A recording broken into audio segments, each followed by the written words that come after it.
Current News Podcast. With Elu and Jesse. Yes. Ever get that feeling when you hear a story and you just think to yourself, wait, what? That's what we're dealing with today. A Senate candidate, a mysterious gunshot wound, and two very different stories. Let's dive in.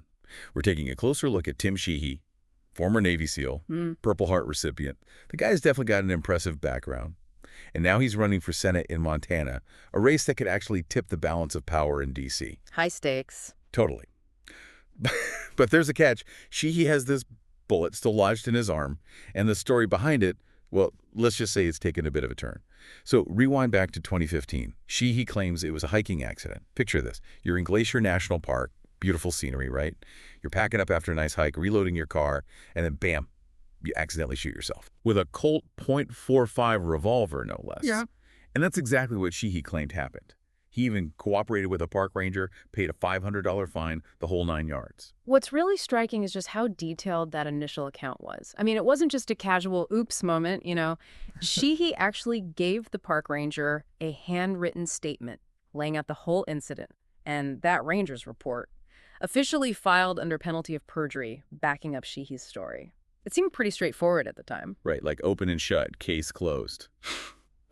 And there's always a but, isn't there? Fast forward to today, Sheehy's campaign is singing a completely different tune. Now they're claiming that gunshot wound actually happened in Afghanistan back in 2012. Friendly fire during a combat mission, they say, and the whole self-shooting incident. A cover-up to protect his platoon members who might have been involved. Makes you wonder, why change the story now after all this time? And if it was a cover-up, why not just release those medical records from 2015 to clear the air?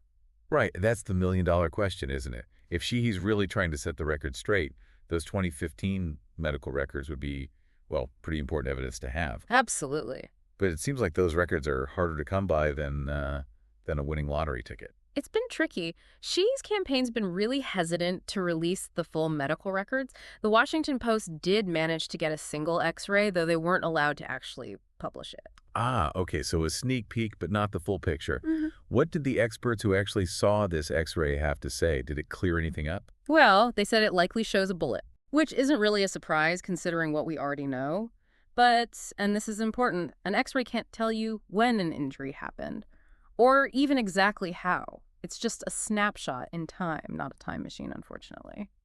So no help there. I remember you mentioned something interesting about the bullet itself, though, right? Yeah, so the X-ray seems to suggest that the bullet was from a low-velocity firearm, something like a handgun, which kind of clashes with what you'd expect from a combat zone injury. You'd think it'd be a high-velocity rifle, right? Makes sense.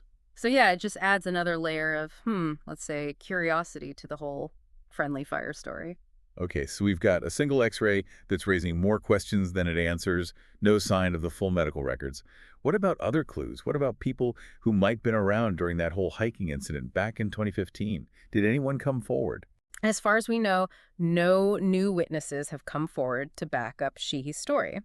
And, you know, it's worth mentioning that if his first story about the hiking accident, if that was a lie, well, lying to a park ranger, even about accidentally shooting yourself, it's actually a crime. Wait, really? Yeah, a federal offense. Now, the statute of limitations, basically the time limit for charging someone with that crime, that's probably expired by now in this case. But it does make you think, right, about his judgment, his willingness to be truthful, especially for someone who wants to be in a position of power. Yeah, and it's not a small thing either, Right? Like, we're not talking about, I don't know, someone fibbing on their resume about, I don't know what, their typing speed. Right. This is a Senate candidate asking for our votes, and a Senate race that could actually, like, tip the scales in Congress. Absolutely. And I think it raises questions for voters, too, right? Like, how much weight do you give to something like this? An inconsistency in someone's past, especially when you're trying to decide, you know, their qualifications or their policies, what they're promising. Right. Or are they going to keep those promises? Exactly. It's like it all comes back to trust. It really does. I mean, how many times have we seen these kinds of scandals? Whether they turn out to be true or not, they just chip away at people's faith in, like, the whole system. Yeah, it's about integrity, too, isn't it? Totally. So, okay, back to Sheehy. Why not just release the records? Like, clear the air already, you know? Well, there are a few possibilities, right? Like, maybe, just maybe, there's something in those records that makes his story even harder to believe. Even more than the first one. Oh, wow. Hadn't even thought of that. Something that could seriously hurt his campaign? Okay. Or another possibility is he's trying to protect someone else, like those platoon members you mentioned. Maybe releasing the records would put them in a tough spot, Oh, interesting. legally or reputation-wise, you know? It's like we stumbled onto the set of House of Cards or something. Right. Except it's real life and the stakes are high. Well, this is what we do here on the Deep Dive.